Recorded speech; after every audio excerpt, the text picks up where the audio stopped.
Bueno, la presentación ya está hecha, queridos amigos, queridas amigas, y queremos agradecerle a quienes nos van a acompañar en esta serie de programas históricos. Primero que nada, Plaza Real, ¿verdad? Ahí, pleno centro de la ciudad de Copiapó, donde ustedes no solamente va a encontrar, ¿verdad?, su vestimenta ideal, pleno centro de Copiapó, sino también cajeros, ¿verdad?, automáticos, donde pueda degustar un buen café, ¿verdad?, buen pastel y buena compañía. Plaza Real, en la ciudad de Copiapó. Y también queremos agradecerle a Otec Minduk o Menduk, ¿verdad? Calidad, profesionalismo y asertividad. Oye tú, ¿listo para el despegue? Con Otec Medu Atacama, el éxito te llueve. Junto a ellos dos, por supuesto, y a usted también, y por supuesto, valga la redundancia, a Diario Chañarcillo, televisión y hoy también radio, ¿verdad? Así que junto a ellos comenzamos este nuevo programa y este nuevo año 2026 con este Atacama en el tiempo. ¿Qué tal? Bienvenidos a este Atacama en el aire. Bastante tiempo ha pasado desde nuestros últimos programas, pero lo volvemos a retomar en esta oportunidad. Un saludo a usted y a usted también, quienes nos han seguido durante prácticamente 2 años. Hoy vamos a hablar acerca de una revista, ¿verdad? Ya tiene sus buenos años, pero que tiene el cordón umbilical acá en Copiapó. Nos vamos a trasladar, ¿verdad?, en este tiempo, quizás a lo mejor 50 o 60 años más, ¿verdad?, hacia atrás, para recordar a aquellas personas, aquellos periodistas, aquellos hombres, ¿verdad?, que de alguna manera le dan vida a aquello escrito, aquella fotografía antigua, aquellos sellos, ¿verdad?, aquellas situaciones. ¿De qué vivían los hombres y los niños, verdad, de aquellos años? Del fútbol, así es. Y para ello hemos invitado en una oportunidad más, así es que un millón de gracias a nuestro invitado para iniciar esta nueva temporada 2026, a don Eduardo Bar Rivera. Eduardo, un millón de gracias por estar nuevamente acá con nosotros.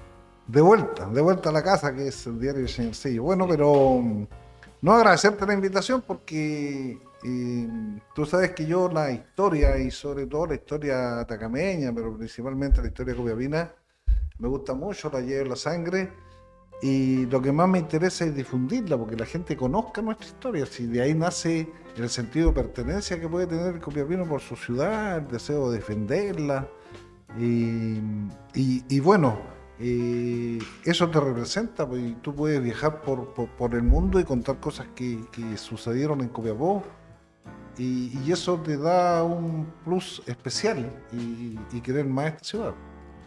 Eduardo, indudablemente que Copiapó tiene esas historias, ¿verdad?, que hacen furor, entregan un pedestal muy alto, ¿verdad?, en el mundo entero.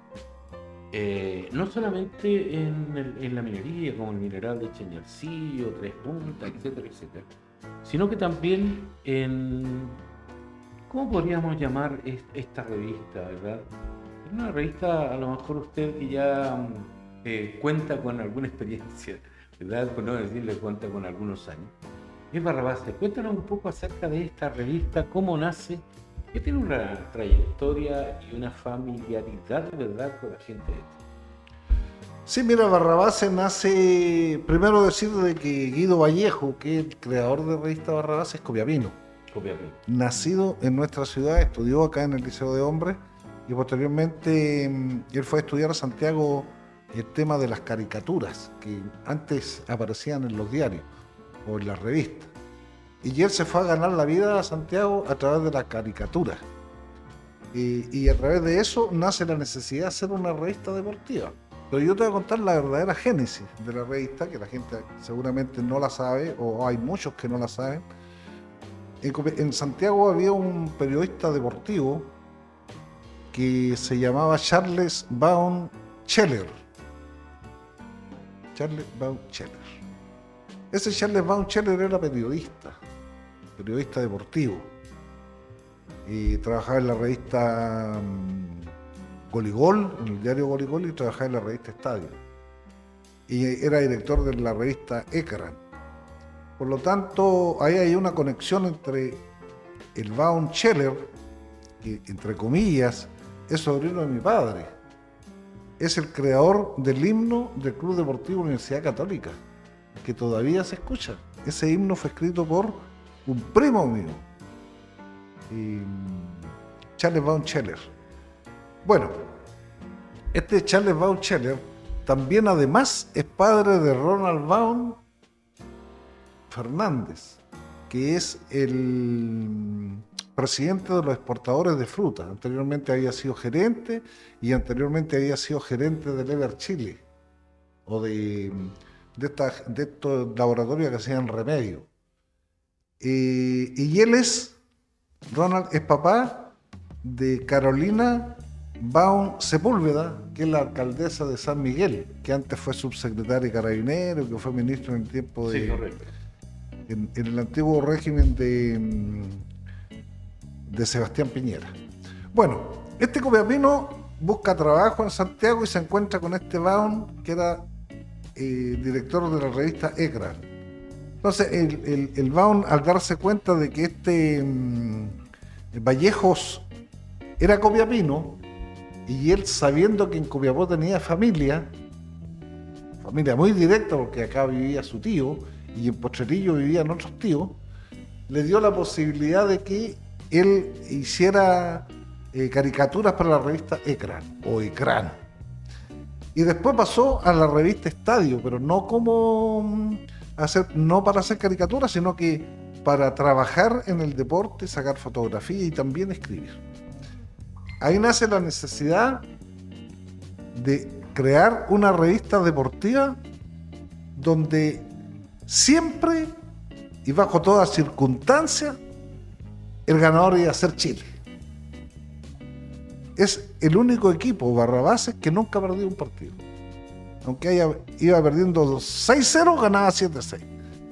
Y esa revista, que era a través de caricaturas, se la encargaron a este Guido Vallejo. Y ahí nace la revista Barrabases. Estamos hablando de los inicios de 1940, por ahí, no, más o menos nace esta revista Barrabases. Más de 70 años. Claro, si yo tengo ya prácticamente 73 años, esa revista nace como hace 70 años. ¿Y por qué ese equipo de Barrabases, que jugaba en la Liga Nacional como Barrabases, el mismo equipo representaba a Chile a nivel internacional? Por eso en esa revista se veían partidos de acá de Chile y se veían partidos de internacional. Cambiaban solamente la camiseta de Chile por el equipo que más adelante les voy a contar la historia. Eduardo, esta revista en su página principal, ¿verdad? Se ve el equipo argentino. Sí, la selección argentina. Y dentro me he dado cuenta que también sale el partido. Claro. Pero ¿cuál era la temática de esta revista? Digamos, era muy parecido a lo que hoy conocemos por YouTube como los relatos deportivos. Había gente especializada en lo que era el fútbol en sí, lo que estaba prohibido, lo que no estaba prohibido. Sí, pues ahí aparece Tarao Segatini, que era el comentarista deportivo, un señor de lente, medio delgado, como emulando a Mr. Wifa, un gran comentarista deportivo de la época. Ese era Tarao Segatini. ¿Por qué? Porque usaba lente y no veía casi nada. Y había un entrenador de fútbol que también tenía que ver con otro gran entrenador de fútbol que hubo en nuestro país. En este momento no recuerdo, pero ya me había recordado, el entrenador de Barrabases. Pero ¿por qué Barrabases jugaba con la camiseta de Chile y también jugaba en el medio local con la camiseta de Barrabás, que era la misma azul, pero sin la insignia de la selección chilena. Porque en esa época existía un club, que no recuerdo bien su nombre, pero parece que era San Luis, un equipo de los portuarios de la Bahía de Concepción, en Talcahuano. Y allí la gente que trabajaba en el mar tenía un equipo que se llamaba San Luis. Entonces, propio de los equipos de puerto, todos tenían sobrenombre. Tú podías leer mientras tanto aquí, porque aquí está la nómina. Ustedes los nombres para que vamos viendo cómo se identificaban los jugadores de Barrabás. Sí, mira, ahí están, digamos, esta es la selección Barrabases de Fútbol Club. 1954. 1954, ahí está la fecha, ¿verdad? Ok. Dice de pie, de izquierda a derecha, ya lo va a tener usted en su pantalla. Roque, está también Mono, Pelusa, Sam, Ciruela y Bototo. Agachados, ¿verdad? Formados ahí también. Están de izquierda a derecha, Torito, Chico, Pirulete, Guatón y Pelao. Ese era el equipo imbatible de Barrabás. Este era como la selección chilena. No, la selección chilena, pues era el mismo equipo. El mismo equipo, Y se cambiaban solamente camiseta. Se cambiaba la camiseta, una que tenía el escudo, pero la otra no la tenía. Entonces, la roja con azul era Barrabás, y la roja con azul más el escudo era la selección chilena. Entonces, ustedes me preguntarán, pero ¿cómo un equipo chileno, y que esto es verdad lo que les voy a contar, no es mentira, no es ciencia ficción, existía un equipo que se llamaba San Luis, que posteriormente se llamó Naval de Talcahuano. Y como Naval de Talcahuano era un equipo que pertenecía a la Armada de Chile, solamente permitían inscribir jugadores chilenos. Era el único club en Chile profesional, de fútbol profesional, que tenía puros jugadores chilenos. Entonces, ellos se ponían la camiseta de la selección chilena y representaban a Chile.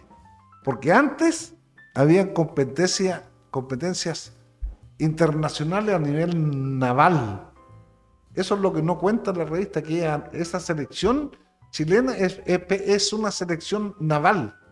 En la vida real. En la vida real. No es la selección chilena que nosotros vemos ahí con el Niño Maravilla, o con Zamorano, con Sala, con el Pata Bendita. No es esa, es una selección a nivel de fuerzas navales, a través de Sudamérica.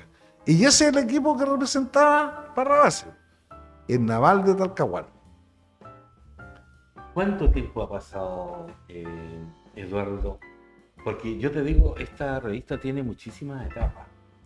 Me imagino tú que en la medida que iba avanzando la afición por el fútbol, iba avanzando también el periodismo, ¿verdad? La radio, la televisión.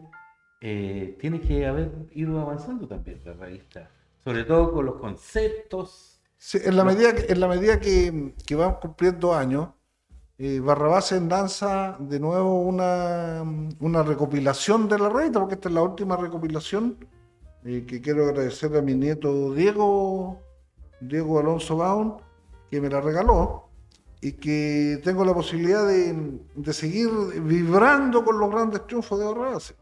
Sam se llamaba El arquero. El arquero, claro. Y ahí salen otros nombres, ¿ves?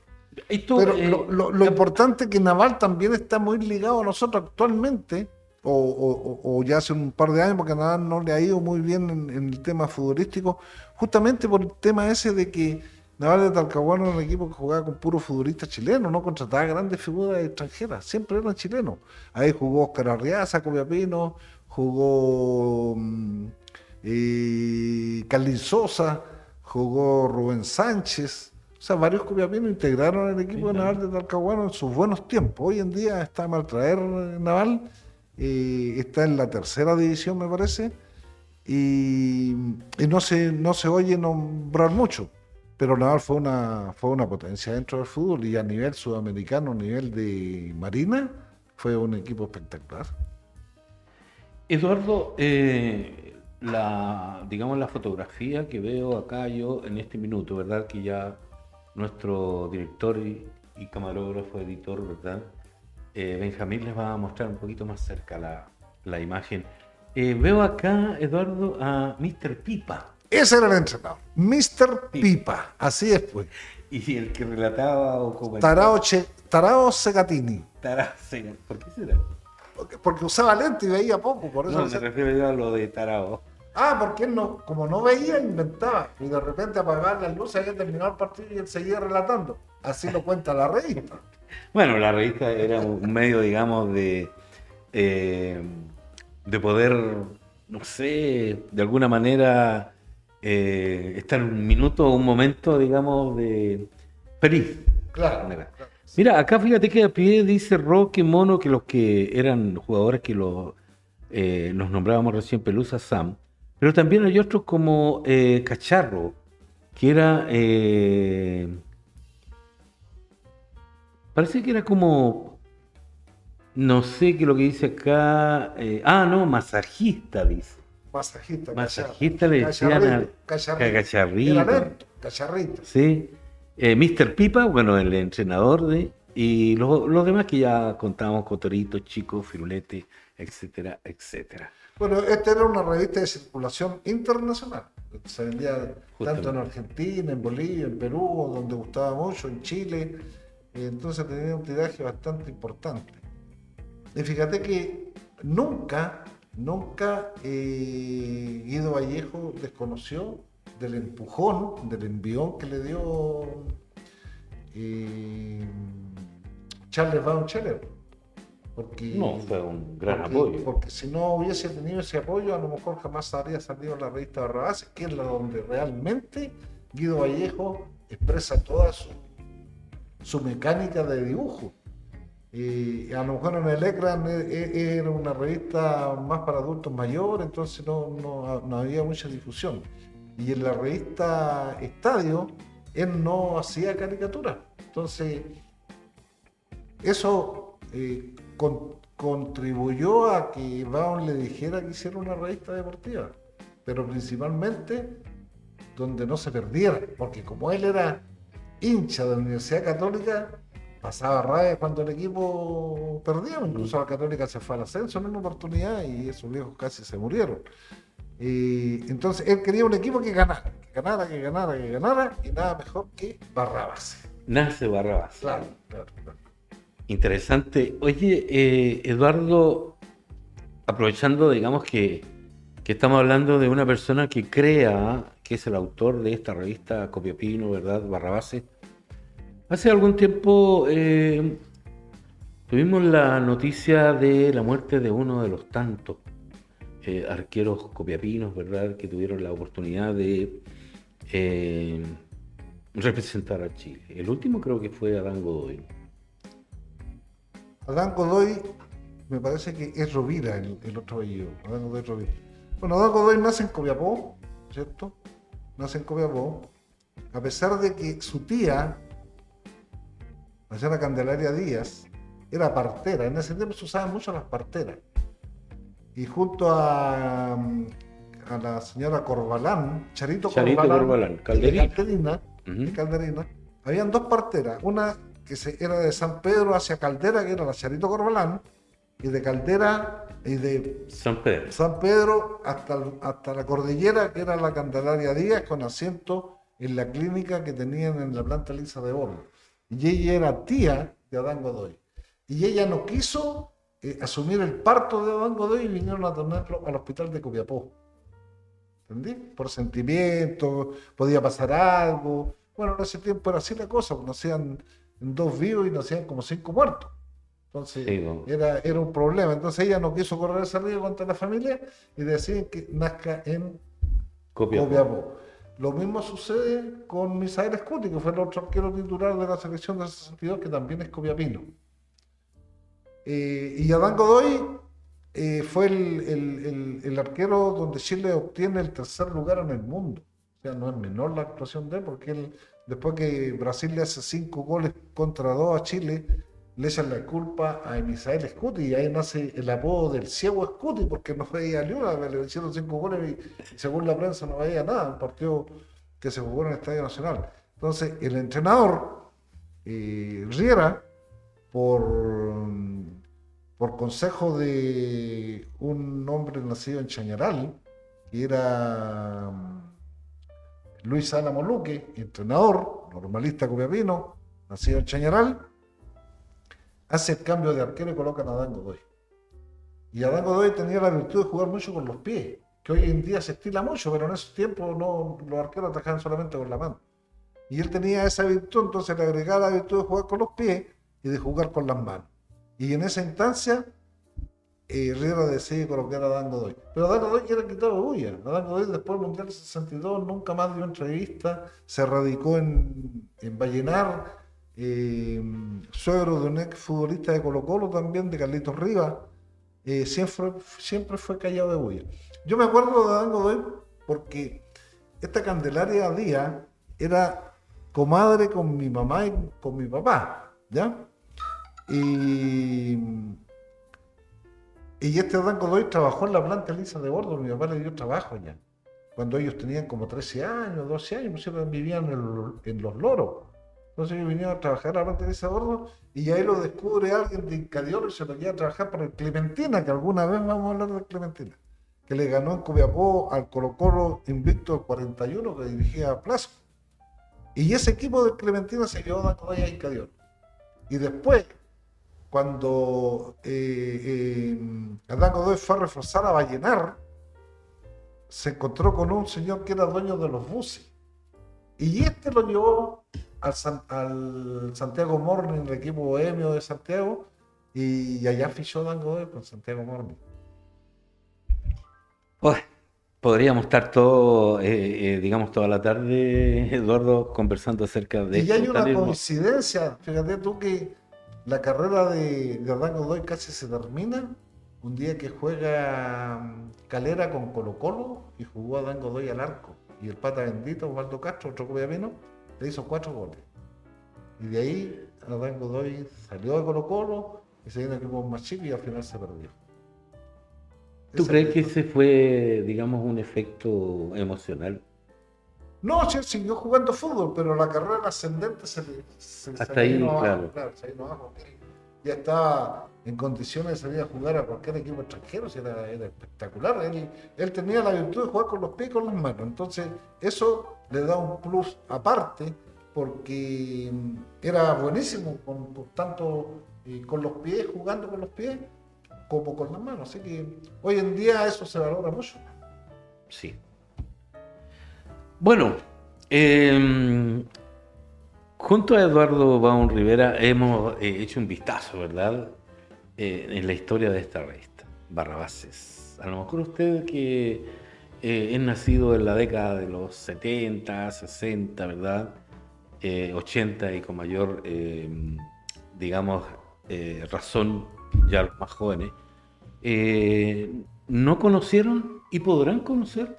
Sí, siempre, casi todos los años sale una recopilación de la historia de Barrabases. No sale todos los meses ni todas las semanas como salía antes, que era una revista semanal. Y que uno podía irlas cambiando. ¿Te acuerdas tú que había en casas de cambio, de revistas usadas? Entonces tú ibas y cambiabas una revista por otra y pagabas 50 pesos. Eso se usaba mucho antes. Y estas revistas Barrabases eran de mucha circulación de las casas comerciales, porque les gustaba mucho a los niños. Además que traen dibujos ilustrativos, bueno, después nuestro camarógrafo, nuestro jefe de edición, los vamos nos va a ir mostrando. Sí, nos va a ir mostrando de todas maneras. Sí. Esta revista, como te dije, me la regaló Diego. Tu nieto. Mi nieto, Diego Alonso Baum, y a mí me cayó, a pesar de mis años, me cayó muy bien que me la haya regalado, y hace como 4 o 5 años que me la regaló. Y esto está impecable, siempre sirve para algo. Está espectacular y está simplemente. Eduardo, millón de gracias. Muy bien, pues. El tenerte acá y nuevamente ir, digamos, degustando, por así decirlo, de tantas historias que tú te has encargado de recordar, la verdad, de sacarla del baúl y mostrarla a los copiapinos, a los chilenos, a través de nuestro canal, al mundo entero, de que sí, Copiapó no solamente tiene historia, digamos, de tipo bélico o también de tipo minero, ¿verdad? Hay muchos personajes que son copiapinos, pero ahora, junto a Eduardo, nos hicimos cargo de estos, tanto el creador de la revista y de los dibujos, el copiapino Guido Vallejo, ¿verdad? Guido o Guido, porque este G-U-I sería Guido, pero hay alguien que dice que es Guido solamente. Qué bien. Eduardo, además, Oye, mira, sí, bueno, antes de retirarme, hay varias cosas que me gustaría contarle a la gente. Por ejemplo, que yo encuentro como copiapino y como conocedor de la historia que hay muchas partes en Copiapó, como estadios, centros de eventos, parques, que tienen nombres que no nos representan, que no son nuestros, que no tienen nada que ver con la historia de ese local o de esa plazoleta. Eso me gustaría en algún momento conversarlo contigo, porque, por ejemplo, por muestra un botón, el parque es René Snyder Cheró, que es uno de los parques más lindos que hay en el norte de Chile, que lo tenemos nosotros frente al estadio, el estadio fiscal. En su inicio se llamaba Salvador Reyes Figueroa, primer premio nacional de literatura. Y en el régimen militar fue cambiado por René Snyder Cheró, que no nos conocimos, que nunca vino, que es santiaguino. Entonces, yo creo que si queremos tener identidad y queremos que nuestras raíces quedan en nuestra ciudad, primero tenemos que cambiarle el nombre a aquellos que no nos pertenecen. Tenemos otra persona que es el segundo premio nacional nuestro, que es en arquitectura, Eduardo Rojas, nacido en Mina Vieja, y que frente a la casa que él vivió hay una plazoleta que se llama Chiloé. Entonces, ¿no podría llamarse Eduardo Rojas? Edo Rojas, si nos representa como premio nacional de arquitectura. Esas son las cosas que me gustaría conversar contigo. ¿Te parece? ningún problema. Yo te voy a contar algo más, rapidito. La calle Infante, hay un libro donde sale el nombre de muchas calles, ¿verdad?, de Copiapó. En un principio se llamaba la calle de los Julios. De los Julios. De los Julios. Sí. Claro. José Manuel Infante, que fue el que decretó la libertad de vientre. Por eso se recuerda más. Sí, justamente. Pero efectivamente, allí existió durante muchos años una escuela de las hermanas Julio. De la hermanita Julio. Después vino una segunda generación de la escuela de las hermanas Julio. Y en tercera generación, esa misma escuela funcionaba donde hoy funciona la radio Eterno Campeón en la calle Maquena. Sí. Fabián, mi hermano, la Cintia Zuno Nidia La Fuente Lizana y el Cacho Villar estudiaron en esa escuela. Historia y más historia. A usted y a usted también una vez más un millón de gracias, Eduardo. No, a ustedes. Eso de la, digamos, de la identidad y el nombre de las calles sí lo vamos a tratar. Lo vamos a tratar y en realidad para que la gente también lo sepa, ¿verdad? Y recuperar la identidad como Oye, mira, Dios quiera. yo también quiero pasar un aviso aprovechándome la cobertura que tienen ustedes. Yo tengo escrita la historia del estadio Luis Valenzuela Hermosilla, el estadio de fútbol. Pero la verdadera historia, con datos, con antecedentes, con respaldo, y quisiera que alguien apoyara, porque en este país, en esta región y en esta ciudad nos apoyan la cultura. Uno tiene que rascarse con sus propios dedos. Entonces, aparte de perder tiempo, de investigar, más encima uno tiene que pagarse su propia revista. Entonces yo digo, ¿cómo no va a haber un auspiciador que diga, Eduardo, ¿sabes qué? Trae el proyecto, veámoslo, hablémoslo y yo te pago? Hace la revista. O los auspicios. O por último, si no quieres la revista, subámonos por internet. Yo tengo la historia de la familia que te invito a buscarla, la historia de la familia del Gringo Baum, que es la historia nuestra, de mi familia, que la escribí yo en el tiempo de la pandemia. Y eso solamente con costo mío. Entonces, para que toda la gente tenga acceso, internet es una buena posibilidad de subir una revista, me parece. Junto a Rabase, ¿verdad? Una revista histórica de fútbol, a Eduardo Baum Rivera.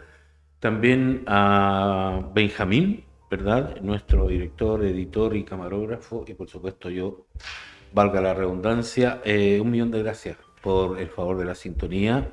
También a nuestros auspiciadores. Será hasta nuestro próximo programa.